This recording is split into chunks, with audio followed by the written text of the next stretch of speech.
Muy buenos días, les damos una cordial bienvenida a la cuarta edición del Congreso Integrado de Zonas Francas, Puertos y Logística.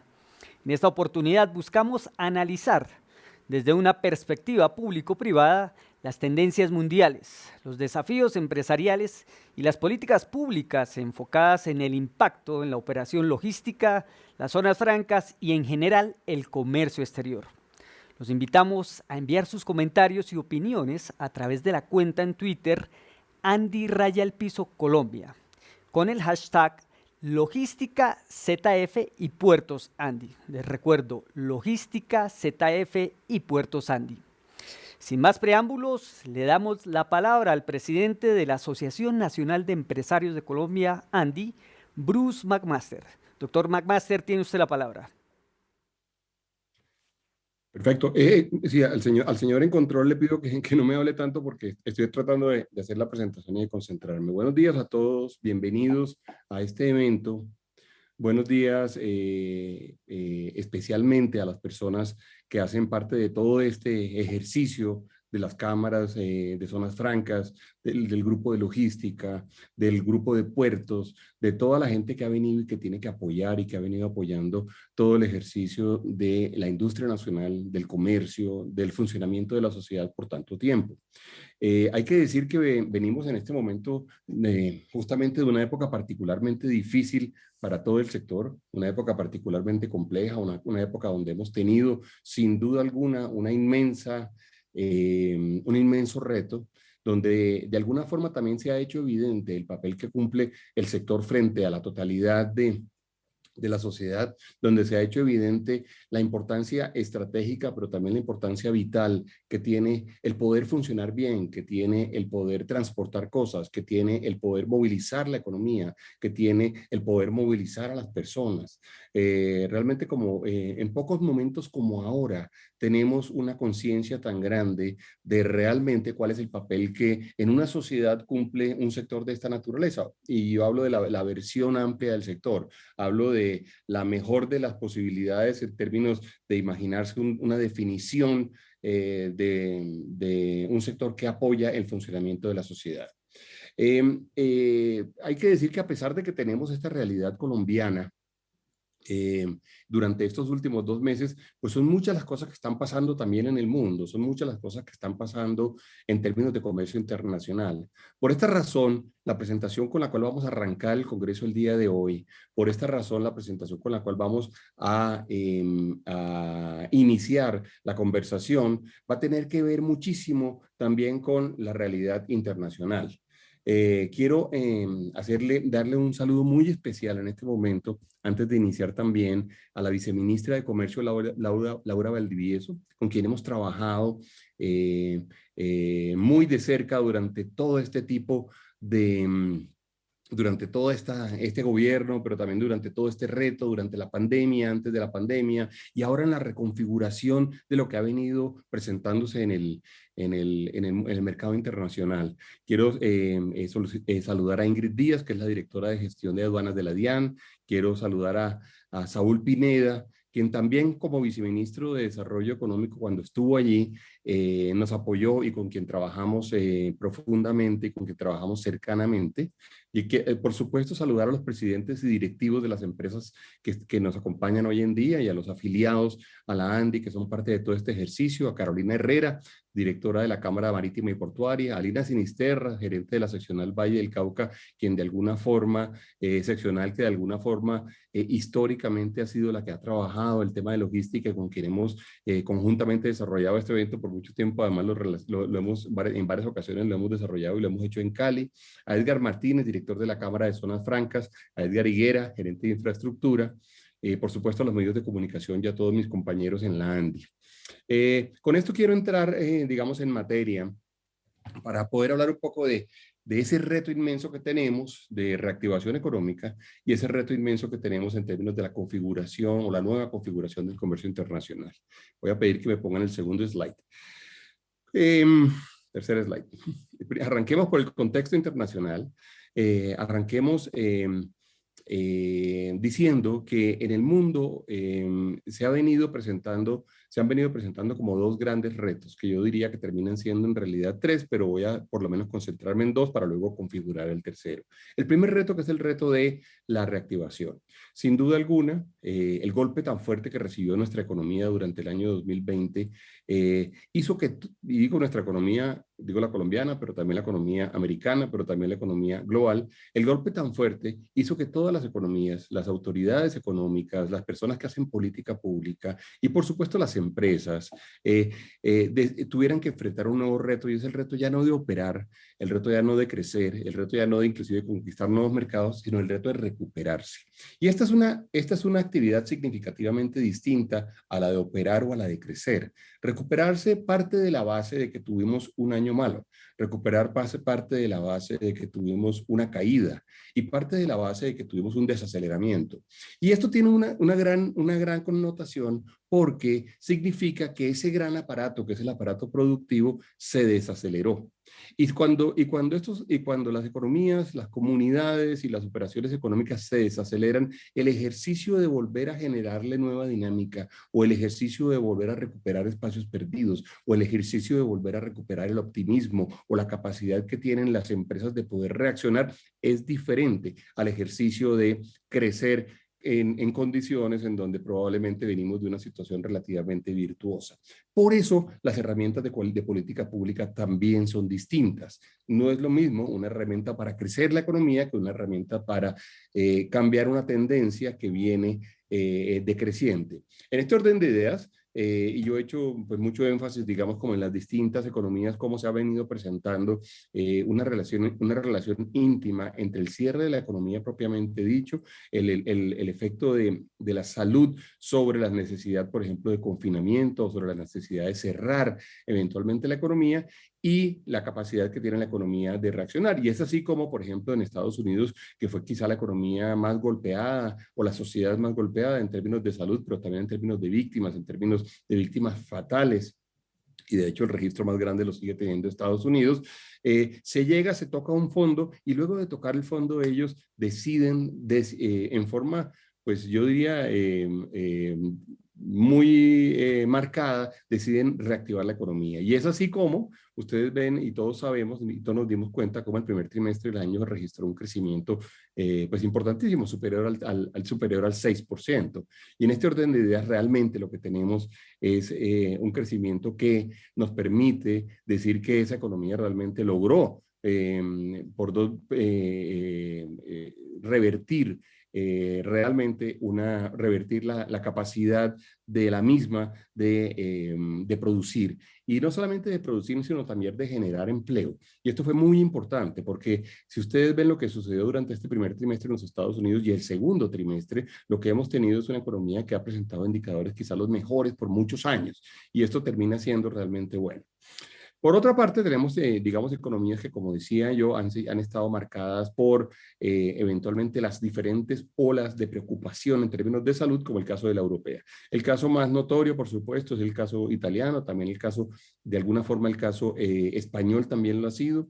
En cierta forma, el caso inglés, cuando uno después de haber tenido indicadores muy buenos en un momento dado, vuelve a tener algún temor especial, especialmente con una cepa especial, y genera como unas medidas de cautela que eventualmente pueden tener también implicaciones económicas. Y por otra parte, tenemos, digamos, economías como la economía china, que es la gran excepción del planeta, que no solamente no decreció durante el año 2020, sino que además ha venido registrando un crecimiento importantísimo en el año 2021, con un crecimiento del primer trimestre de un extraordinario 18%.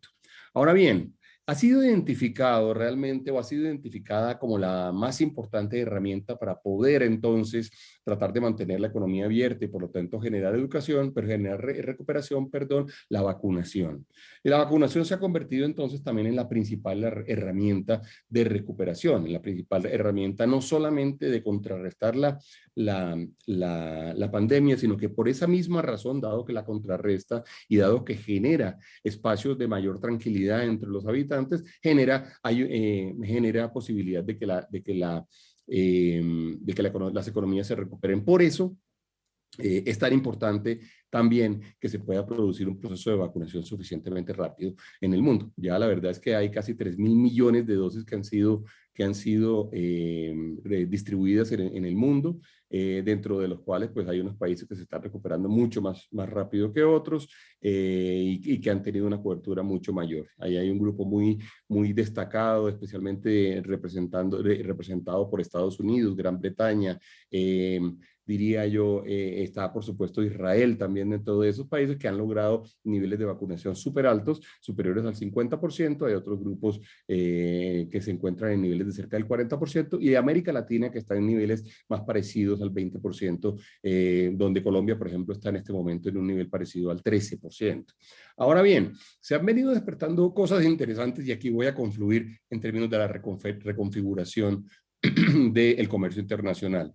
Ya veníamos de una discusión importante entre Estados Unidos y China, especialmente en términos de reclamos que Estados Unidos le estaba haciendo a algunas economías, por algunas prácticas que se consideraban no aceptables para la economía norteamericana. Y de alguna forma se hizo como un listado, todo un recetario alrededor de cosas que la economía norteamericana le estaba pidiendo especialmente a China.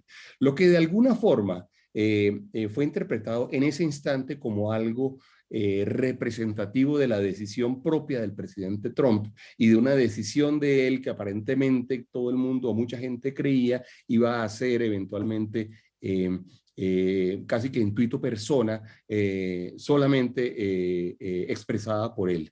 Pues bueno, el mundo se sorprende cuando el presidente Biden ratifica algunas de las críticas y dice: sí, señores, las economías que quieran trabajar con Estados Unidos tienen que ser economías que definitivamente tienen que cumplir con algunos estándares laborales en algún caso, estándares de la Organización Mundial de Comercio en otros casos, estándares también en términos de respeto de normas de propiedad intelectual, y algunos estándares también en términos de, especialmente en el mundo digital, de respeto de privacidad y manejo de datos.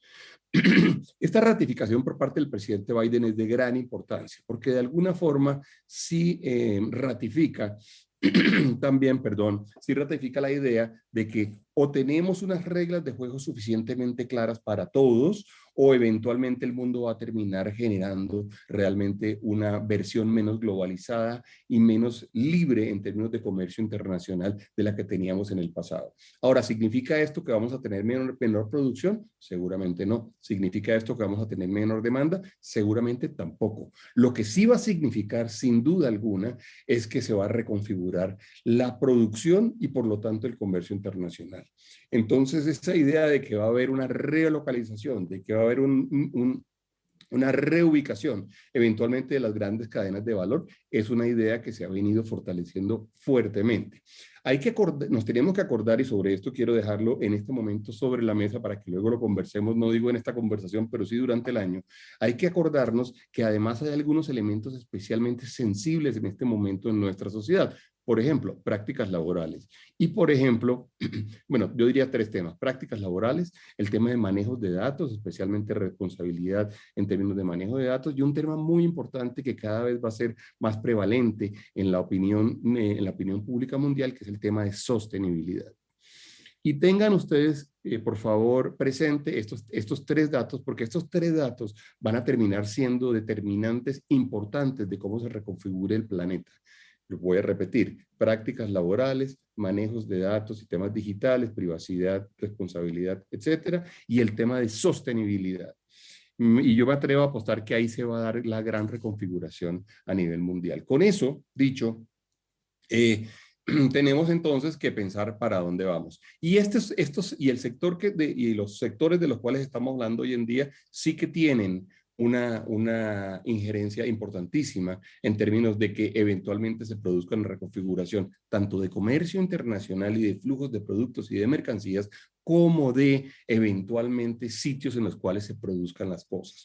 Por eso vemos una oportunidad importantísima para Colombia por muchas razones, no solo por la razón tradicional que tradicionalmente esgrimimos los colombianos, que es la razón de ubicación y de cercanía a los mercados norteamericanos, sino también por afinidad en términos de cumplimiento de normas, sino también por afinidad en términos de ideología y de temas como, por ejemplo, aplicaciones de sistemas democráticos o sistemas de libre empresa, sino también por afinación en términos de normas de cumplimiento de cumplimiento, perdón, de normas de competencia y de mercados. Ahí va a haber sin duda alguna algo que tenemos que trabajar y va a haber algo en lo cual nos tenemos que fortalecer. Sigamos por favor al próximo slide.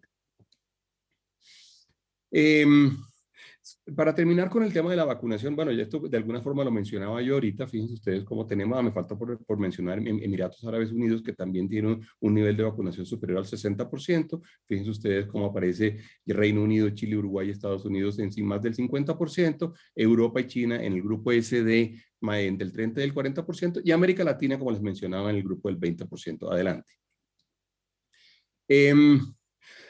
Para efectos del comercio internacional colombiano, tengamos en cuenta una realidad que también está disponible para nuestro análisis, pero también disponible para nuestros cálculos de balances y nuestros equilibrios, especialmente cambiarios y comerciales, que afortunadamente se ha venido presentando un boom importante en términos de los precios de los commodities y especialmente los commodities en los cuales Colombia tiene algo que decir.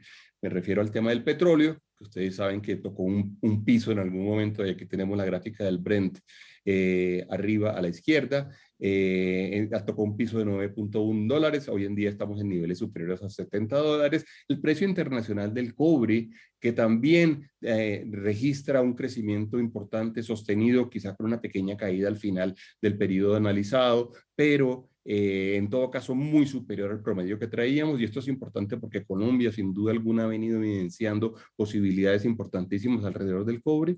El tema del carbón, este tema sí que ha sido importante porque, como se van a dar cuenta, en términos de movimientos de volúmenes y de toneladas, también en términos económicos, este incremento en precio que prácticamente ha tenido un alza vertical, como vemos durante los últimos meses, pues ha tenido un importante impacto sobre la economía colombiana, y el oro, que termina siendo Colombia, pues siempre lo ha sido productor de oro, y para nosotros ha sido una variable que sin duda alguna ha terminado siendo importante desde el punto de vista de comercio internacional. Por favor, sigamos.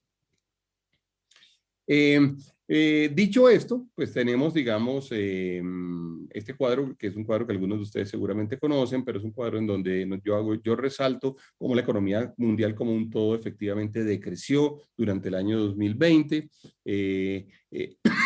perdón, y se espera tenga una recuperación en este año 2021 en niveles que se mueven entre el 6 y el 5.3%, dependiendo de la fuente. Está por otro lado China, que como les mencionaba yo ahorita a ustedes,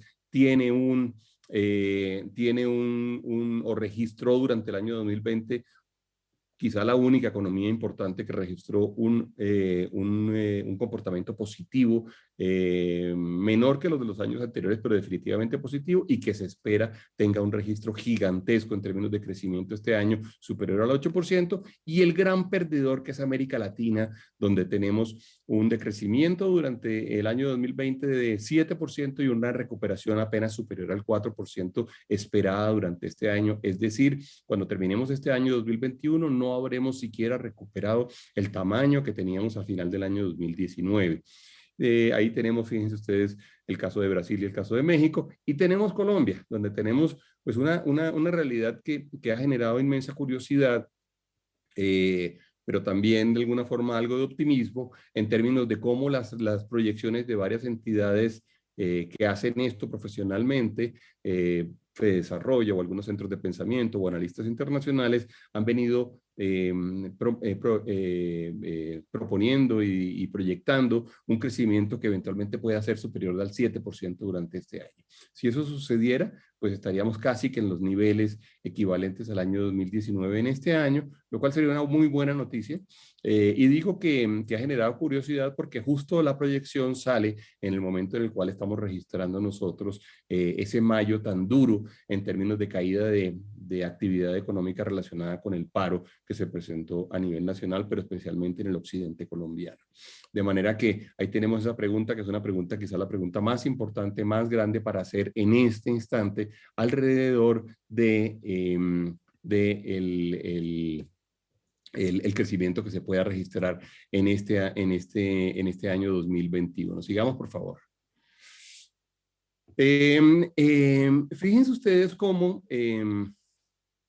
tenemos un crecimiento, cuando hacemos un análisis del comercio internacional marítimo, tenemos un dato que no solamente venía en niveles relativamente estables, había crecido un poco entre el año 2017 y el 2018, se había presentado un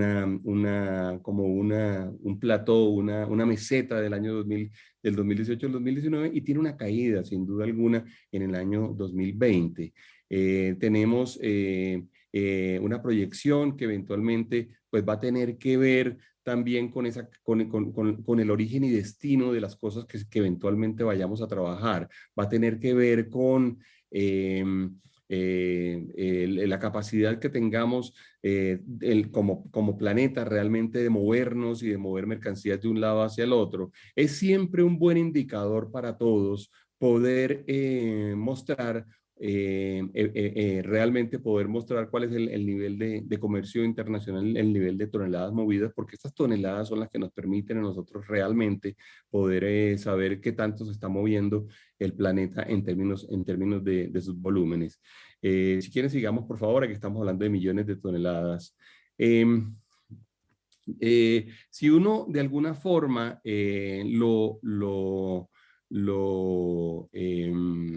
sectoriza y hacemos un análisis global o hacemos un análisis de Norteamérica, América Latina, miramos qué está pasando en Asia, nos encontramos con que en la línea amarilla está el primer trimestre del año 2021, en la línea naranja está el trimestre cuarto del año 2020, el tercero del 2020 aparece en morado y el segundo del 2020 aparece en azul.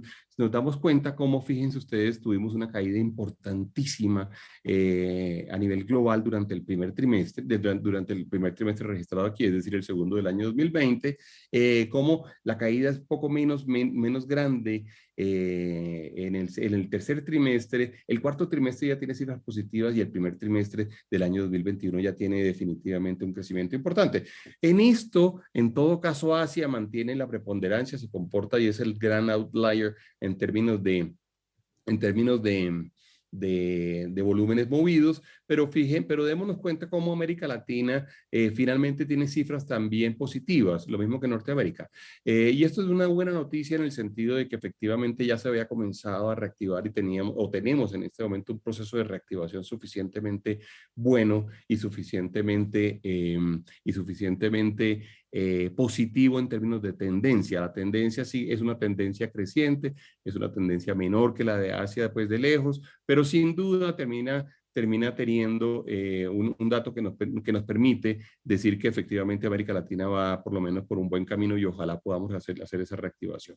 Repito, tenemos el caso colombiano en donde sin duda alguna vamos a ser una isla en términos del acumulado, por lo menos del segundo trimestre de este año, pues dadas realmente las dificultades que tuvimos para poder movilizar nuestra economía, especialmente durante el mes de mayo y parte del mes de junio adelante.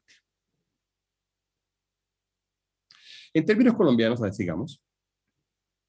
En términos colombianos, cuando vemos el crecimiento económico, ya lo habíamos visto ahorita, vimos que tenemos un dato pues muy negativo durante el año 2020, un primer trimestre que crece el 1.1% y estamos en este momento pues muy a la espera del segundo trimestre. Sigamos, por favor, en donde el segundo trimestre va a estar marcado sin duda alguna por lo que sucede en el mes de mayo, como ya lo mencioné en varias ocasiones.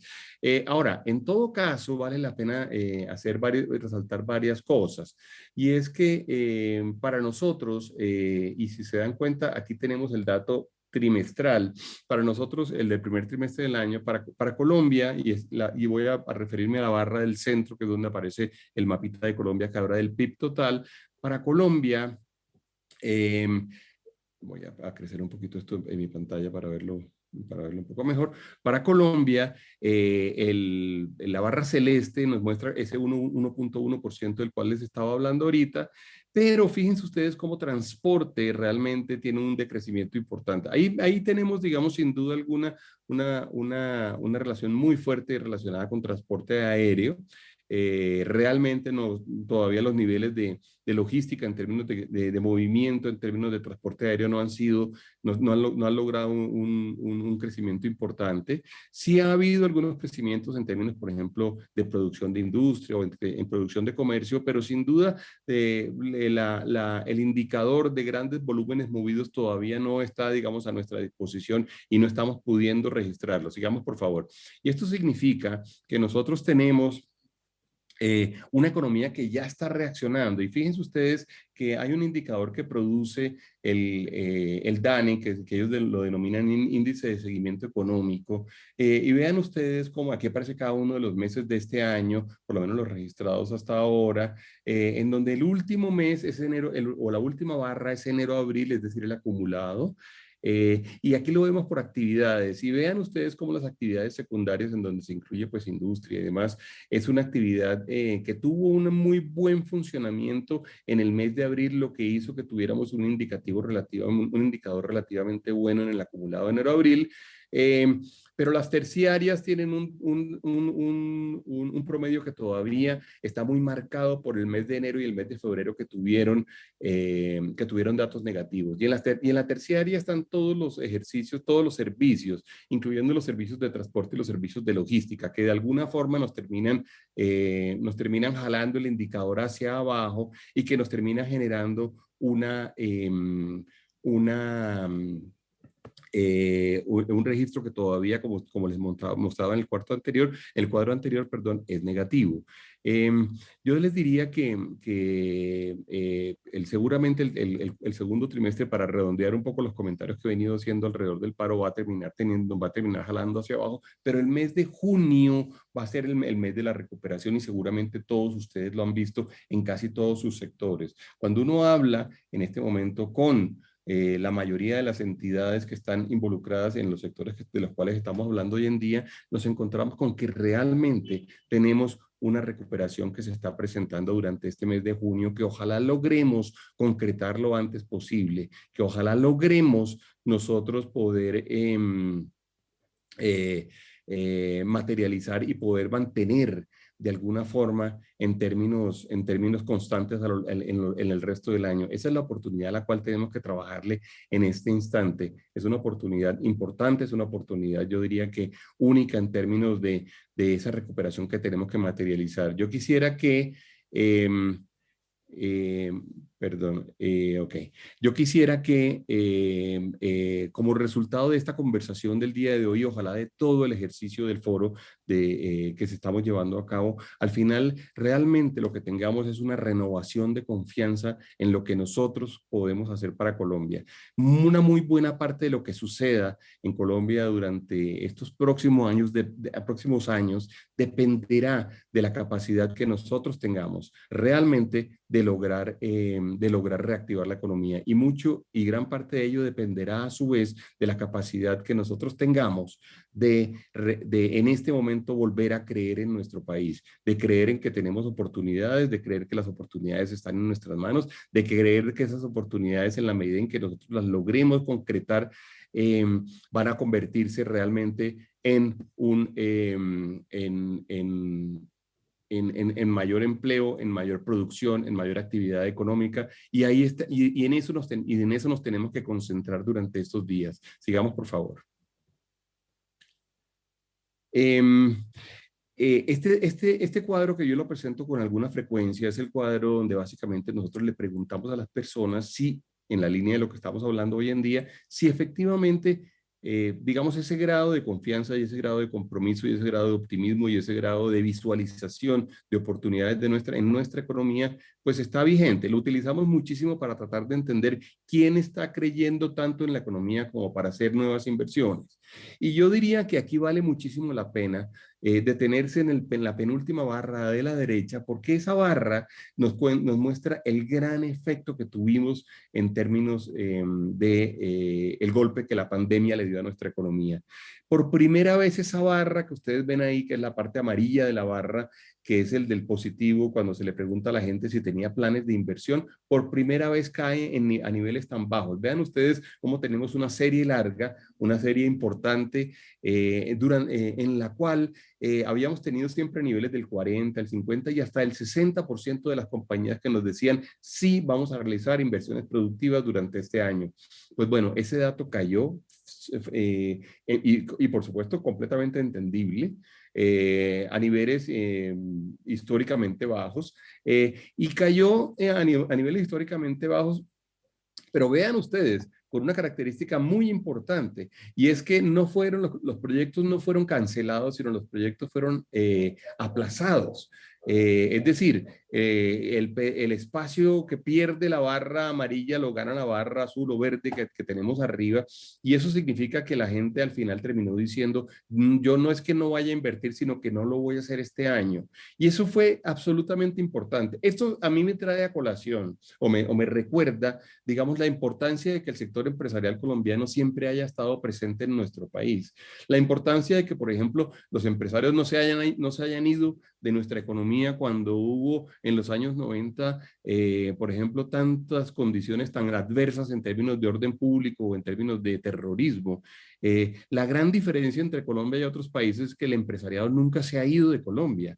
Siempre ha habido actividad económica. De repente han tomado medidas y precauciones para proteger a sus familias en el pasado, sí, pero lo cierto es que no ha habido un abandono de nuestra economía ni un abandono de nuestra sociedad. Y esa es la gran diferencia entre Colombia y muchos otros países.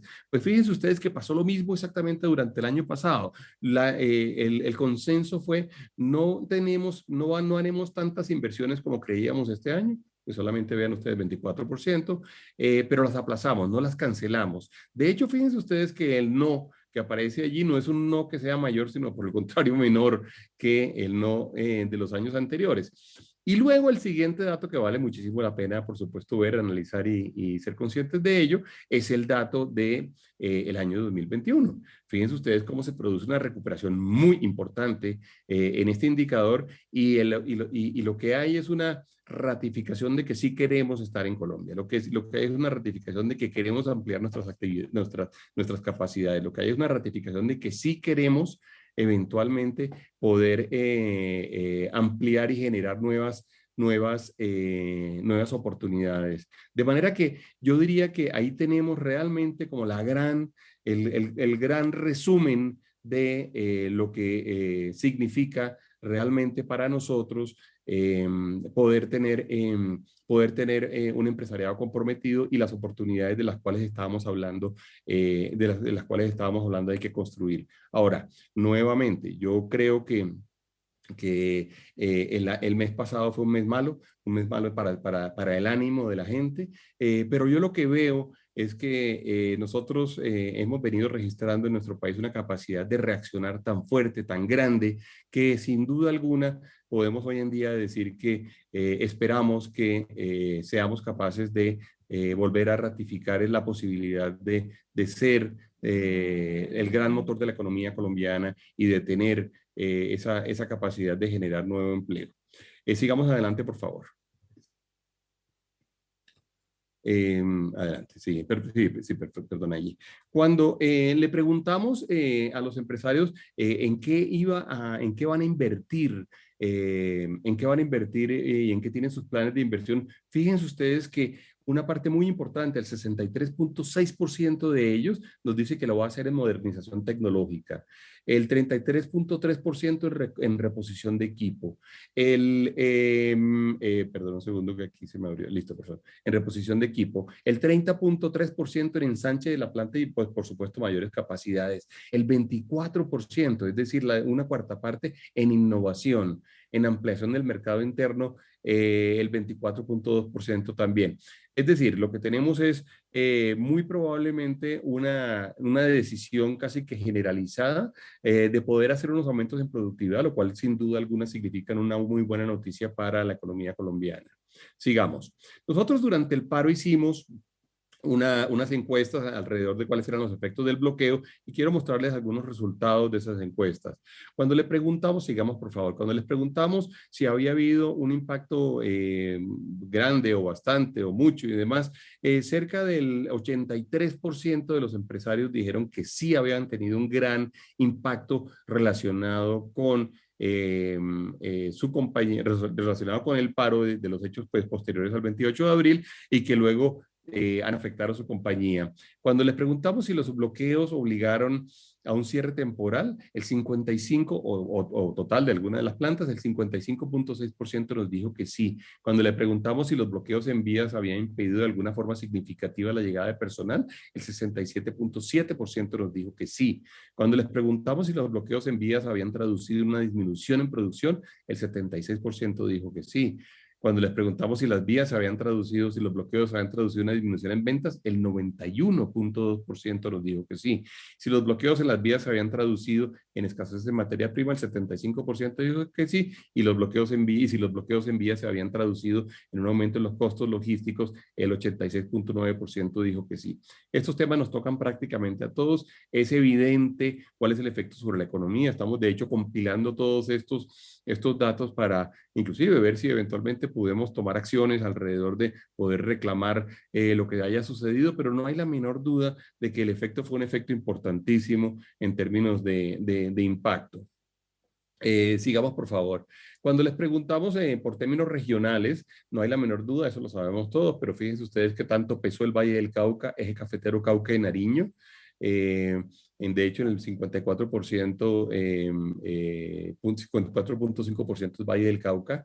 Y cuando se les pregunta cuáles fueron las medidas que se tomaron para lograr mitigar el efecto tan grande, pues hubo de todo, y hubo una gran creatividad, y hubo un gran esfuerzo, y hubo despachos que se empezaron a hacer por vía aérea, reorganización de turnos, rutas alternas de transporte, disminución en producción y ventas, acuerdos con clientes, en fin, vacaciones. El efecto fue un efecto importantísimo.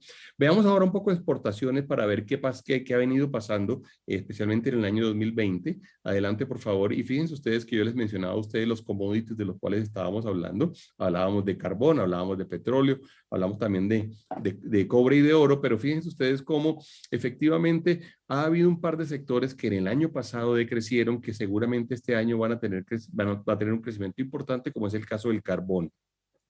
Luego la industria ha venido registrando también durante el año 2021, aquí tenemos solamente de enero a abril, por eso el caso del carbón aparece negativo, diría yo. Hay que esperar que tengamos resultados mayo y que tengamos resultados junio. Yo creo que ese dato va a cambiar radicalmente, pero fíjense ustedes cómo la industria tuvo un incremento del 25.2% en sus exportaciones. Petróleo también, a pesar de que, ojo, que hubo una caída importante en los barriles producidos por día, el registro de mejores tasas, mejores precios internacionales nos da un dato positivo. Sigamos, por favor. Luego, y para que lo tengamos en cuenta en términos de los análisis económicos, tengamos en cuenta dos o tres cosas para lo que eventualmente puede significar el análisis de la situación actual, especialmente de la situación fiscal y de la situación de estabilidad. La inflación al consumidor, que venía muy bien, registra un incremento importante, un incremento fíjense ustedes cómo hay un comportamiento casi que vertical durante el último mes, y ese es básicamente el registro del incremento. Vamos a verlo, pero el incremento por restricciones de oferta, especialmente en alimentos que se presentaron durante este periodo.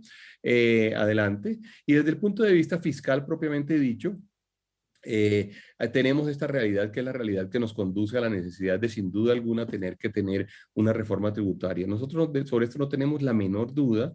Fíjense ustedes cómo una situación fiscal que veníamos y que traíamos, y estoy hablando del gráfico arriba, del gráfico a la izquierda, del de las barras amarillas, que venía registrando un déficit que estaba entre el 2.5 y el 3.9% en los últimos 10 años, eventualmente terminó bajando, eventualmente no, terminó bajando a niveles del 7 o el 8% a partir del año 2020, lo que sin duda alguna nos demuestra la necesidad de tener que generar nuevas fuentes de recursos para el gobierno nacional central. Por esa razón, desde la ANDI produjimos una propuesta, que es la propuesta que tiene que ver con que efectivamente haya una tributaria que pueda cubrir las nuevas necesidades, que lo hagamos basado especialmente en el aporte solidario que hagan las compañías colombianas, las empresas y su actividad, que no se toque a los consumidores, que no se toque a la clase media, que no se toque a los estratos 1, 2 y 3, que no se toque la canasta familiar, porque en realidad todos los indicadores que traemos nos dicen que ese grupo grupo de ciudadanos está fuertemente golpeado en este momento, que no se toque a los pensionados, fuertemente golpeado, y que vale la pena hacer un esfuerzo en este momento desde el punto de vista empresarial para lograr mantener la sanidad y la sostenibilidad fiscal del país al tiempo que se mantenga realmente la capacidad de hacer inclusive inversión social. Sigamos, por favor. Desde el punto de vista de comercio e inversión directamente, específicamente, al final, pues tenemos unos retos sin duda y sobre eso quiero hacer algunas referencias ahora antes de terminar, pero tenemos algunos retos que todavía están de alguna forma sobre la mesa. Tenemos que trabajar en el tema del sistema del CICETAC y optimizar el sistema, tratando de que realmente allí se refleje cuál es la realidad del sistema de transporte. Si nos vamos a terminar nosotros referenciando pues a los datos incluidos dentro del CICETAC, entonces tenemos que tener algo que realmente refleje la realidad. Por ejemplo, tenemos que tener los turnos que realmente se trabajan, tenemos que tener cuáles son las condiciones realmente óptimas que se deben generar en términos de operación, de edad del parque automotor. Tenemos que trabajar las rutas como realmente son y ver y contabilizar bien cuáles son eventualmente los fletes, si existen los fletes de compensación. Es decir, si nos vamos a terminar rigiendo por algo como el CICETAC, en términos de transporte terrestre, lo saben ustedes, vamos a tener que tener un sistema óptimo, un sistema que funcione y un sistema que verdaderamente refleje la realidad. Luego está el reto de la política ferroviaria, es uno de los retos pendientes más largos de la historia de nuestro país, pero pues una oportunidad que sin duda existe, perdón, que nos permite además, por supuesto, llegar además al multimodalismo, que el multimodalismo sin duda alguna termina siendo pues una oportunidad para nuestro país, para un país que tiene además las características que tiene en términos, por ejemplo, por lo menos de las vías arterias, fluviales, arterias tan importantes como el nuestro, un río que realmente o un par de ríos que realmente entran casi que a mitad de nuestro país, especialmente estamos hablando del Magdalena, pero la capacidad de poderlo combinar con otras formas de transporte, de ver cómo hace uno, porque no hay la menor duda, y voy a ir al cuadro moradito de abajo a la izquierda, de que tenemos que trabajar fuertemente en poder bajar los costos y generar eficiencias operativas, porque eso realmente, ese está siendo realmente uno de esos temas que nos está todavía generando, digamos, una carga importante en términos de la competitividad que tengamos nosotros a nivel internacional. Un reto que sin duda tenemos de productos a nivel internacional. Un reto que tenemos, y es básicamente, y esto va a sonar... va a sonar un poco generalista, pero es el de desarrollar los COMPES. Y en esto debo decir que Colombia está llena de COMPES. Tenemos una gran cantidad de COMPES que tendrían que ver realmente con la capacidad de poder generar eficiencias y poder generar mejores condiciones de competitividad. Y lo cierto es que varios de esos documentos y varias de las medidas incluidas dentro de ese documento todavía no se han ejecutado.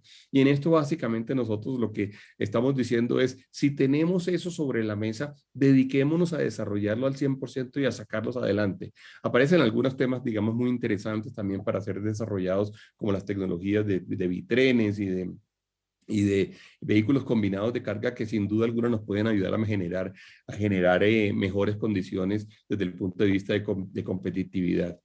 En el mundo portuario, sigamos por favor, y en términos de capacidad portuaria, lo primero que hay que decir es que contamos con una capacidad portuaria importantísima. Si algo ha hecho Colombia durante los últimos años es generar una capacidad no solamente adicional, nueva y grande, sino alguna de ellas muy especializada, alguna de ellas con inmensas inversiones. Y fíjense ustedes cuando uno ve algunas de las cifras que aparecen aquí, como para tratar de ilustrar lo que estamos diciendo. Si vemos, voy a pasar por los 6 cuadros rápidamente. Veamos el tráfico en millones de toneladas. Fíjense ustedes cómo enero a marzo del año 2019 tuvo 46.5 millones de toneladas de movimiento, y voy a arrancar de arriba, de izquierda a derecha, arriba y luego abajo. Fíjense ustedes cómo entre enero y marzo del año 2020 este nivel subía a 49.4 y fíjense cómo enero-marzo del 2021 estamos hablando de 42.5 millones de toneladas. Cuando hablamos de tipo de carga, y voy a hablar del segundo cuadro, el que está al centro arriba, en el año 2020 en azul aparece carga general, en morado aparece graneles sólidos, en amarillo ocre aparecen contenedores, en el azul más de agua marina aparece granel líquido y el otro es carbón. Y ahí vemos cómo realmente hemos tenido un crecimiento muy importante, especialmente en los volúmenes, en los volúmenes de carbón. Perdón, y voy a decir que estaba cometiendo un error porque el gráfico está arriba del año 2020, entonces lo que tenemos es una caída en los volúmenes de carbón, pero una capacidad de carbón todavía, de volúmenes de carbón excedentes. Porque el año 2018 abajo, 2019 en centro y 2020 arriba. Luego fíjense en términos de capacidades por tipo de carga, y este es el dato del año 2019 en toneladas arriba. Hidrocarburos, carbón metalúrgico, carbón térmico, perdón, granel líquido, granel sólido, carga general y contenedores. Luego abajo a mano izquierda tenemos el tráfico portuario de contenedores contabilizados bueno, por los TEUs que todos conocemos, y fíjense ustedes que el año 2018 se movieron 3.987.000, en el 2019 4.400.000 y en el 2020 3.068.000. Y fíjense ustedes que cuando vemos la capacidad portuaria estimada en el caso de TEUs, tenemos, este fue el total movilizado, pero fíjense ustedes cómo tenemos en San Andrés 22.000, en Tumaco pues aparece prácticamente con nada, Santa Marta 297.000, Guajira 3.042, Golfo de Morrosquillo aparece básicamente con nada, Cartagena con 4.204.000, Buenaventura 2.827.000, Barranquilla 395.000 y Turbo 111.000. Y luego la capacidad estimada portuaria agregada, vean ustedes cómo aparecen los distintos puertos, y aparece muy importante la capacidad que tiene Santa Marta, especialmente en términos de carbón térmico, lo mismo que por supuesto La Guajira, especialmente pues Puerto Bolívar, que sabemos está especializado en ello, Morrosquillo, que está especializado en hidrocarburos, y ahí tenemos pues básicamente la exportación, todos sabemos, de Coveñas, Cartagena, que tiene una matriz un poco más diversificada, con contenedores que aparecen en la barra morada y hidrocarburos que aparecen en la barra verde o agua marina, Buenaventura, Barranquilla y Turbo. Adelante, por favor. Si habláramos entonces de retos en términos de la política del sector portuario, y quiero pasar aquí sobre cada uno de estos 7 que hemos compilado para ser presentados el día de hoy. Lo primero es la construcción de una nueva política que promueva la competitividad del sector y se ajuste a la realidad internacional. El segundo es el fortalecimiento de la capacidad instalada actual y su especialización. Tenemos una capacidad actual importantísima que puede ser fortalecida, que puede generar oportunidades en términos de lograr especializar algunos puertos, algunos destinos de orígenes, y que seguramente nos va a mejorar la competitividad. Buscamos también salvaguardar la estabilidad de la capacidad instalada actual, y mencionaba ahorita, y de la especialización de los terminales. El cuarto reto es el mejoramiento de la conectividad apoyando el desarrollo del multimodalismo, como lo mencionábamos ahorita. Sin duda, el dragado de los canales de acceso se convierte en un cuello de botella que debe estar dentro de toda política pública en forma permanente. El punto 6 es muy importante porque el punto 6 es el que de alguna forma va a garantizar que haya un mecanismo que permita que las inversiones se realicen durante todos los años y que todos los años seamos capaces de ganar en competitividad, y es la creación de un marco jurídico a largo plazo para el manejo de los plazos máximos de las concesiones. Y por último, por supuesto, el fortalecimiento y reorganización institucional. Luego pasemos al tema de zonas francas rápidamente, y aquí lo que estoy haciendo es haciendo como un gran resumen, pero donde estoy tocando los temas importantes, para decir que las zonas francas en Colombia, pues representan, y ahí aparecen los datos que ustedes están viendo. En parques de zonas francas tenemos 120 parques, el número de empleos que son generados en esos parques es de 166.000, empresas 1.194 y exportaciones 2.400 millones de dólares. Hay una hay un término que yo he venido acuñando y en el cual yo sigo insistiendo porque en toda esta reconfiguración del comercio internacional de la cual estamos hablando, la pregunta primordial que tiene que responder Colombia para lograr realmente aprovechar lo que está sucediendo es la pregunta de cómo vamos a hacer nosotros para ser atractivos para toda esa relocalización que se va a estar presentando. Esa es la pregunta que tenemos que resolver nosotros. Nosotros tenemos que ser capaces de decir que las zonas francas, primero, existen en muchas partes del mundo. Vean ustedes cómo en Asia hay 4.046, en Europa hay 105, Estados Unidos tiene 206, en América Latina hay 486, en África 237. Y la pregunta es si nosotros vamos a ser capaces, a través de instrumentos especiales como las zonas francas, de poder aumentar nuestras posibilidades de poder atraer inversión hacia el país. Y yo creo que la respuesta es sí. Y la respuesta es, allí tenemos nosotros, y repito el término que yo he venido acuñando, ahí tenemos nosotros unas islas de competitividad importantes, unas islas de competitividad a las cuales debemos acudir y las cuales tenemos que potenciar al máximo. Ahí tenemos la oportunidad nosotros de poder ofrecer condiciones competitivas, condiciones que sean ojalá mejores que las condiciones del resto de países que eventualmente sean objetivo o destino de esa inversión. Ese es un ejercicio del cual no nos podemos abstraer. Hay una gran discusión en Colombia alrededor, y la ha habido durante muchísimo tiempo alrededor de si las zonas francas tienen exenciones especiales o no las tienen y demás. Y esa, en mi opinión, siempre ha sido una forma equivocada de aproximarse al problema. El tema no es si allí hay exenciones o no hay exenciones, sino el tema es qué tan competitivo estamos siendo a nivel internacional. Primero, qué capacidad tenemos de traer nuevas inversiones. Segundo, qué capacidad tenemos nosotros de traer y de generar nuevos empleos. Tercero, y además también saber que una muy buena parte de esas inversiones no existirían en Colombia si no fuera porque tenemos las condiciones que eventualmente estamos ofreciendo alrededor de las zonas francas. En este orden de ideas, el gobierno del presidente Duque ha sido un gobierno que ha ratificado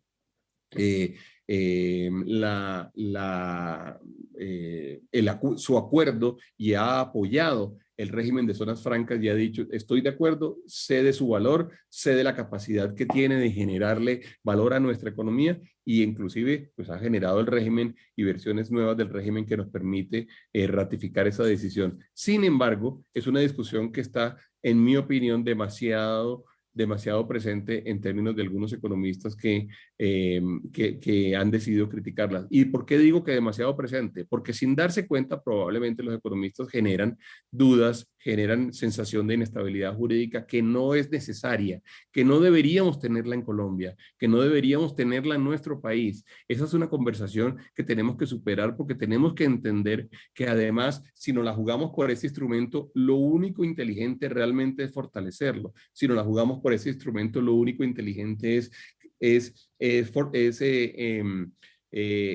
obtener del mismo los mejores resultados posibles y en eso nos tenemos que concentrar. Por esa razón, sigamos si quieren. El próximo slide, por favor. Aquí ya estamos, ok, perfecto. Por esa razón, básicamente lo que tenemos que hacer, perdón, es básicamente fortalecer el régimen. Lo que tenemos que hacer es generar medidas y generar nuevas oportunidades para que, por ejemplo, podamos contar con desarrollo de zonas francas rurales, para que tengamos más zonas francas agroindustriales, para que podamos fomentar ecoparques, que es una iniciativa que además de alguna forma va de la mano con iniciativas que ha apoyado ONUDI, incentivar el desarrollo de nuevas tecnologías y de inteligencia artificial, digitalizar y mantener documentos electrónicos como una oportunidad para generar sistemas de interoperabilidad. La verdad es que con lo que tenemos hoy día, lo razonable es que podamos fortalecerlo, que podamos especializarlo, que podamos sacarle la mejor oportunidad posible y que además lo convirtamos en la gran oportunidad de nuestra economía. Si de verdad le vamos a jugar a la relocalización, si de verdad le vamos a jugar al nearshoring, si de verdad le vamos a jugar a la posibilidad de que debemos hacerlo, de generar más empleo en Colombia y de tener instrumentos de generación veloz de empleo importante, de valor agregado, aquí tenemos una oportunidad que básicamente lo que tenemos es que fortalecer, lo que tenemos es que aprovechar al máximo posible. Ya para terminar, hay que decir que sin duda alguna, sigamos por favor, tenemos un año 2021 lleno de retos, en donde el principal reto desde el punto de vista económico sin duda es la reactivación económica y básicamente para poder generar un nuevo empleo, para poder generar nuevas oportunidades, para pasar al segundo reto que es generar desarrollo social, que además hoy, por cierto, tiene que estar acompañado de diálogo, de propuestas, de implementación. En esto la ANDI ha sido proactiva, hemos venido saliendo con muchas propuestas desde casi que desde que la pandemia arrancó, pero también desde que comenzó la conversación social más intensa, porque estamos convencidos que desde el sector empresarial tenemos la posibilidad de ser unos instrumentos importantes y de ser unos buenos interlocutores y de ser además el sitio en donde se materializa realmente el desarrollo social.